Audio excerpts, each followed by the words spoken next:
Varicose veins కి సరైన చికిత్స కోసం సంప్రదించండి ఎవిస్ హాస్పిటల్.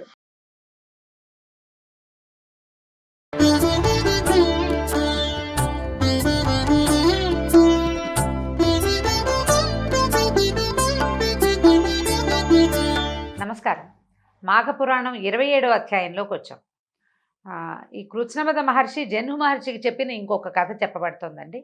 మాఘమాసమున నదీ ప్రవాహమున స్నానం చేసి శ్రీహరిని పూజించి మాఘవ్రతమును ఆచరించిన వాని పుణ్యభాగ్యమును వినమంటున్నారు. అట్టివాడు దివ్య విమానాన్ని ఎక్కి పూజ్యుడై తన వంశం వారిని అందరినీ ఉద్ధరించుతూ పుణ్యలోకానికి చేరతాడు. ఈ విషయాన్ని తెలిపి మరి ఒక కథని చెప్తాను, వినమన్నారు. ఏమట ఇది? అత్తాకోడళ్ల కథ చెప్తున్నారండి. అత్తగారులు కోడళ్ళని హింసిస్తే వాళ్ళకి ఇలాంటి పాపాలు కలుగుతాయని తెలియబడుతోందనమాట. ఇంతకుముందు మనం చదువుకున్న కార్తీక పురాణంలో అంటే పోలి స్వర్గారోహణ కథ అప్పుడే మనకు తెలుసు. అత్తగారు ఆ కోడల్ని బాగా చూడకపోవటం వల్ల అది అమ్మాయి పైకి వెళ్ళిపోయింది, స్వర్గారోహణ చేసేసింది. ఈ అమ్మాయి వీళ్ళేమో కోడలు అది అత్తగారు మిగిలిన తోడుకోడళ్ళు కిందే ఉండిపోయారు అని. ఇంచుమించు అలాంటిదే ఒక చిన్న కథ అండి. ఇతరులని హింసించటం అనేది పనికిరాదు. నువ్వు ఎంత పూజ చెయ్యి, నీకెంత భక్తి ఉండనివ్వు, ఆధ్యాత్మిక ప్రసంగాలు ఎన్ని విన్నా సరే నీ వల్ల నీ ఇంట్లో వాళ్ళు కానీ ఇంకొకరు కానీ పరులు బాధపడుతూ ఉంటే గనక నీకు ఈ విన్న ప్రయోజనం ఏమీ ఉండదు. మీరు గుడికెళ్ళి ఎంత భక్తున్నా సరే మీ కోడలికి కష్టం, లేదా మీ భర్తకి కష్టం, మీ కుమారులకి కష్టం, ఆడపిల్లలు బాధపడుతున్నారు మీ వల్ల, పని మనుషులు బాధపడతారు, మీ కిందుండే పని వాళ్ళు ఇబ్బంది పడతారు. ఇక ఆ బాధ ఆ పాపం పెద్దదైపోతుంది. మీరు చదివే మంచి పుస్తకాలు, మీరు వినే మంచి ఆధ్యాత్మిక ప్రసంగాలు, మీరు వెళ్ళే దేవాలయాలు, చేసే తీర్థయాత్రలు ఇవన్నీ సున్నా అయిపోతాయి.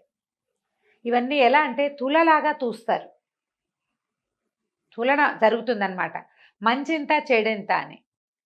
మంచి ఇవన్నీ తయారు చేసి ఇవన్నీ చూసుకుని అన్నీ విని చక్కగా గుళ్ళకెళ్ళి గోపురాలకెళ్ళి పూజ చేసి మన సంపదని భగవంతుడికి బోళ్ళు చోట్ల సమర్పించి చేసినా కూడా ఆ పుణ్యం పెద్దది కాదు.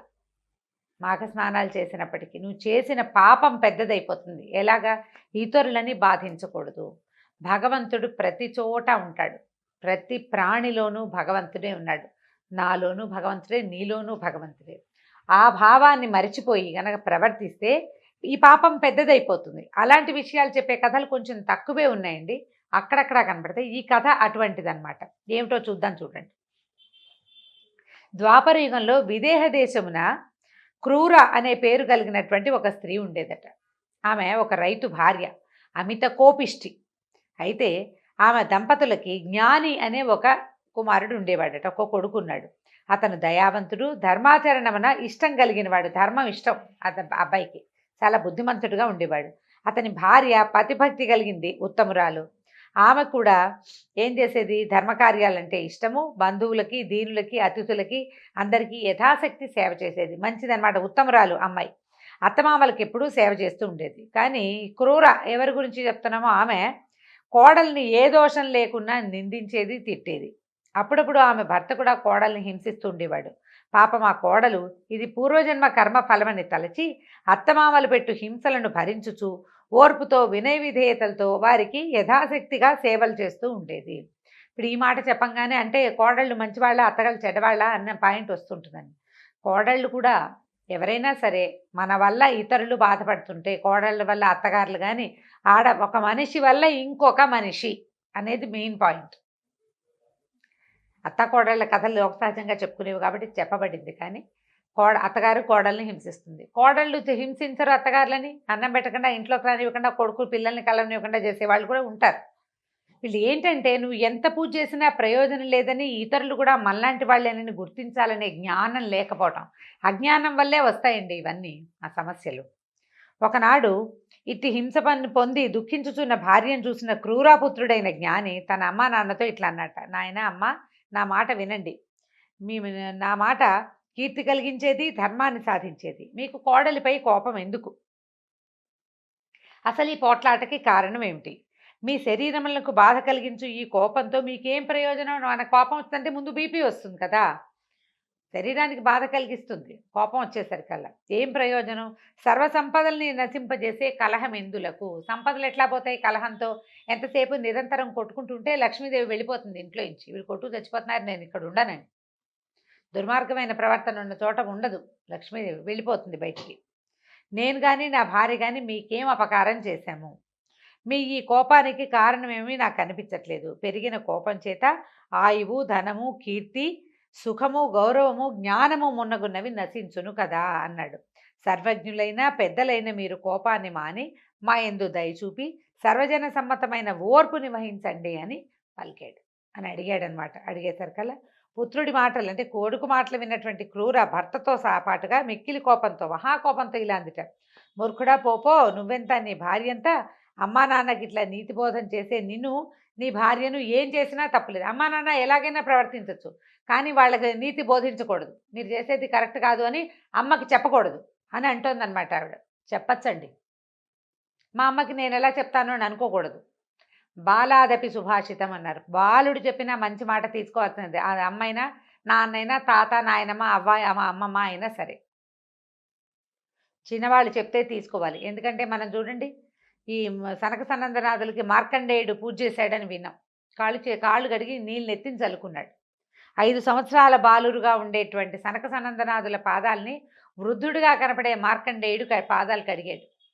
ఎందుకంటే వీళ్ళ దగ్గర ఉన్న మంచి గొప్ప సంగతిని వల్ల హరినామ సంకీర్తన నిరంతరము చేస్తారు కాబట్టి, హరి భగవద్గాన లాలసత్వం ఉంది కాబట్టి వాళ్ళకి వాళ్ళ యొక్క గొప్పతనాన్ని గుర్తించి పూజించాడు.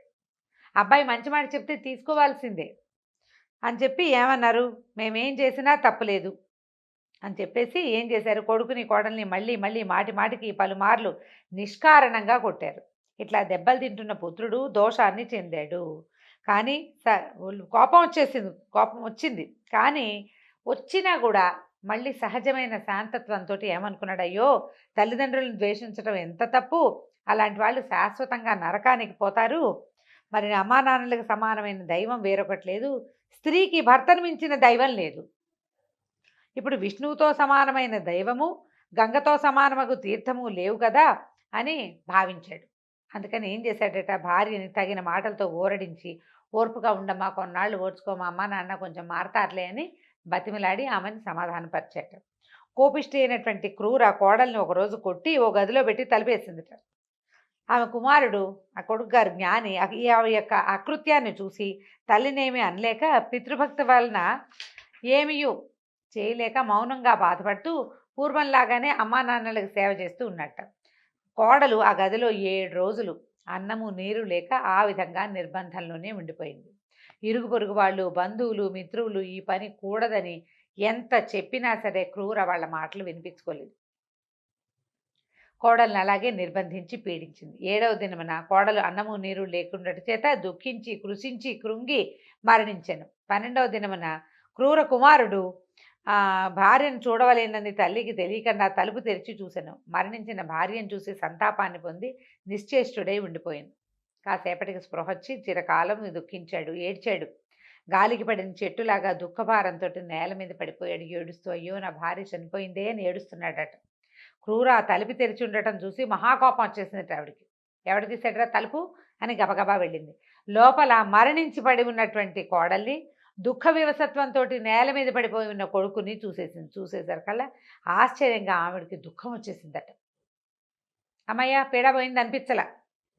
అంటే భయం కలిగి దుఃఖం వచ్చి ఉండొచ్చు, బాధ కలగడానికి ఏమి విషయం లేదు అక్కడ. బాధ ఎందుకు కలుగుతుంది? బాధ కలగాలంటే వాళ్ళ మీద మమత్వం ఉండాలి, ఇది నాదన్న ఆలోచన ఉండాలి.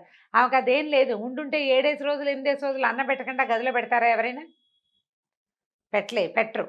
ఈవిడ ఆ పని చేసింది. ఒక బెదురు వచ్చిందనమాట ఆవిడకి. దాంతో విపరీతంగా ఏడ్చిందిట. చేతులతో నెత్తి కొట్టుకుంటూ చిరకాలము శోకించింది. ఎంతసేపో ఏడ్చిందిట విపరీతంగా.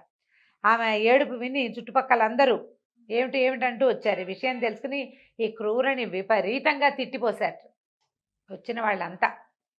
మా ఇంటి సంగతి నీకెందుకన్నావు, చివరికి నువ్వు ఈ పని చేసావు, కోడలు మరణానికి కారణమయ్యావని ఇక అసలు ముఖానోట తిట్టిపోశారనమాట. అందరూ వచ్చిన వాళ్ళంతా తిట్టారు. కాస్త పెద్దవాళ్ళు అయితే మెటికలు విరిచారు. దెబ్బలు కొట్టగలిగే సత్తా ఉన్న వాళ్ళు 4 దెబ్బలు కొట్టారు, నీ వల్ల అమ్మాయి చనిపోయిందని. దాంతో ఈవిడేం చేసింది, అట్లా ఉండిపోయింది. కొందరు బంధువులు కోడల శవాన్ని తీసుకెళ్ళి దహనం చేశారు. ఈ స్పృహ తప్పి పడిపోయినాడు, వాడి స్పృహలోకి రాల. అత్తమామ బిగమహాలు వేసుకుని కూర్చున్నారు. అత్తగారు ఏడుస్తుంది, అందరూ తిట్టిపోస్తున్నారు. అత్తని తిడుతున్నారు, మామని తిడుతున్నారు. సరే క్రూర కుమారుడు కొంతకాలానికి లేచి ఈ దుఃఖాన్ని భరించలేక అక్కడ ఉండలేక గంగా తీరానికి వెళ్ళిపోయాడట. అమ్మా నాన్నతో ఉండలా అతను, వెళ్ళిపోయాడు. వెళ్ళి శోకభారంతో కొంతకాలానికి, అయ్యో నేను భార్యను రక్షించలేకపోయాను, ఆమె మరణానికి మా అమ్మ ఒక పెద్ద కారణం అయితే నేను కూడా ఒక చిన్న కారణాన్ని అయ్యానని బాధపడుతూ దుఃఖించి మరణించాడట. ఈ క్రూర పశ్చాత్తాపాన్ని పొందింది. పుత్రశోకాన్ని భరించలేక చిరకాలం దుఃఖించింది. ఎన్నాళ్ళో వాళ్ళ అబ్బాయి చనిపోయాడని ఏడ్చారనమాట. భర్త కూడా అట. ఇద్దరు కొన్నాళ్ళు అధికంగా శోకించడం, వాళ్ళు ఏడుస్తూ ఉంటే చుట్టుపక్కల జనాలతో అయ్యో పాపం కొడుకు కూడా పోయాడు అనిపించేది. కానీ దీని బుద్ధి వల్లే కదా ఇలా జరిగింది, బుద్ధి ముందే ఉండద్దు అని తిట్టుతూనే ఉండేవాళ్ళు. అయ్యో పాపం అనుకునేవాళ్ళు కానీ తిట్టిపోసేవాళ్ళు అనమాట. ఇక కాని సమయాన్ని విచారించి లాభం ఏముంది? పుత్రశోకాన్ని భరించలేక నిద్రాహారాలు మాని కొంతకాలానికి మరణించారు. కొన్నాళ్ళకి చనిపోయారు. చనిపోయేసరికల్లా ఏమైంది, వీళ్ళు యమలోకానికి చేరారు. ఎక్కడికో చేరితే అసిపత్ర నరకము అనే నరకాన్ని అనుభవించారు. కత్తుల బోను అలా తిరుగుతున్నది, ముక్కలు ముక్కలు కోసేస్తూ ఉంటుంది అనమాట. దాంట్లో చిరకాలం, ఎంత కాలమో ఆ నరకాన్ని అనుభవించారు. తర్వాత చంపాతీరంలో సర్పాలుగా జన్మించారు, పాములుగా పుట్టారట. పుట్టేసరికల్లా ఒక రావి చెట్టు త్వరలో నివసిస్తూ ఉండేవాళ్ళు. కొంతకాలానికి ధీరుడు ఉపధీరుడు అనే ఇద్దరు మంచి వాళ్ళు వచ్చారట అక్కడ. ధీరుడు ఉపధీరుడు అంటే వాళ్ళు ఎవరో ఉత్తములు అనమాట. ఎక్కడ ఉన్నారు వీళ్ళు? ఈ ఉండటము చంపానది తీరంలో ఉంది కదా రావి చెట్టు. ఈ చంపానదిలో మాఘ స్నానం చేయడానికి ధీరుడు ఉపధీరుడు ఇద్దరు వచ్చి స్నానం చేశారు. స్నానం చేశాక మనం మామూలుగా చెప్పుకుంటాం, విష్ణు పూజ చేయాలి, తర్వాత ఈ శ్రవణం చేయాలి, మాఘపురాణ శ్రవణం. మాఘపురాణం కదా, ఏదైనా విష్ణు కథాశ్రవణం, భగవత్ కథాశ్రవణం, శివకథ అయినా సరే. ఆ కథాశ్రవణం కోసం వాళ్ళు ఏం చేశారు, పెద్ద చెట్టు ఉంది కదా, ఆ రావి చెట్టు కింద కూర్చుని ఈ పూజ గీజ అంతా అయిన తర్వాత ఈ కథలు చెప్పుకుంటున్నారట. చెప్పుకుంటూ ఉండేసరికల్లా ఏమైంది, ఆ సరిగ్గా వాళ్ళు ఎక్కడ కూర్చున్నారు, ఎక్కడైతే ఈ సర్పదంపతులు పాములుగా పుట్టినటువంటి ముందు జన్మలో ఉన్న క్రూర ఆమె భర్త ఉన్నారో ఆ చెట్టు, త్వరలో పాములు ఉన్నాయి, వీళ్ళు ఇలా చెట్టు దగ్గర కూర్చున్నారనమాట. వాళ్ళు ఇట్లా శ్రీహరి మాఘమాస మహత్యాన్ని దాని గురించి పురాణంగా చెప్పుకుంటున్నారు. ఈ సర్పదంపతులు శ్రీహరి పూజను చూడడం వల్ల, శ్రీహరి మహిమను వినడం వల్ల వాళ్ళ పాపాలు పోయాయి. ఈ పాములుగా పుట్టిన వాళ్ళిద్దరికీ పాపం నశించిపోయింది. వీళ్ళు కిందటి జన్మలో చేసినటువంటి కోడలి యొక్క మరణము, కుమారుని మరణానికి పాక్షికంగా కారణం అవ్వటం, ఈ 2 మరణాల తాలూకు పాపం పోగొట్టుకున్నారట. పోగొట్టుకుని మహాపుణ్యం కలిగింది. వాళ్ళు వెంటనే సర్పదేహాలను విడిచి దివ్యదేహాలని ధరించారట. వాళ్ళ కోసం ఒక దివ్య విమానం కూడా వచ్చిందట. శ్రీహరి సాన్నిధ్యాన్ని చేరిపోయారు. అప్పుడు ఏం చెప్తున్నారంటే, మాఘమాస వ్రతం ఇట్టిదని ఎంతకాలం చెప్పినా పూర్తి కాదు. ఇంతమందే కొద్ది మందే మాఘమాస వ్రతం చేశారు అని చెప్పడానికి ఏం వీల్లేదు. ఇంకా ఎన్నో వేల కథలు ఉన్నాయట. మనకు అందుబాటులో ఉన్న కొన్ని కథలు మనకు చెప్పారనమాట. వైశ్యులు, బ్రాహ్మణులు, శూద్రులు, పురుషులు, స్త్రీలు, బాలురు, తొండలు, సర్పములు, సజ్జనులు, రాజులంటే సమస్తమైన వాళ్ళు, వీరేమిటి సర్వ ప్రాణులు మాఘమాస వ్రతాన్ని ఆచరించుట వలన, చూచుట వలన, వినుట వలన తరించిది. ఎట్టి పాపాత్ముడైనను మాఘమాస వ్రతాన్ని ఆచరిస్తే చేసిన పాప్యములు పోయి పుణ్యలోకములు కలుగుననుటకు ఎన్నో ఉదాహరణలు చెప్పవచ్చు. ఎన్నో ఉదాహరణలు ఉన్నాయి సుమా అని కృష్ణమద మహర్షి జన్హు మహామునికి ఈ మాఘమాస వ్రత మహత్యాన్ని గురించి చెప్పారు. ఇప్పుడు ఇన్ని రకాలుగా పాపాలు పోయి అదేదో అయిపోతుందా అని అడగకూడదు, భావించకూడదు అండి.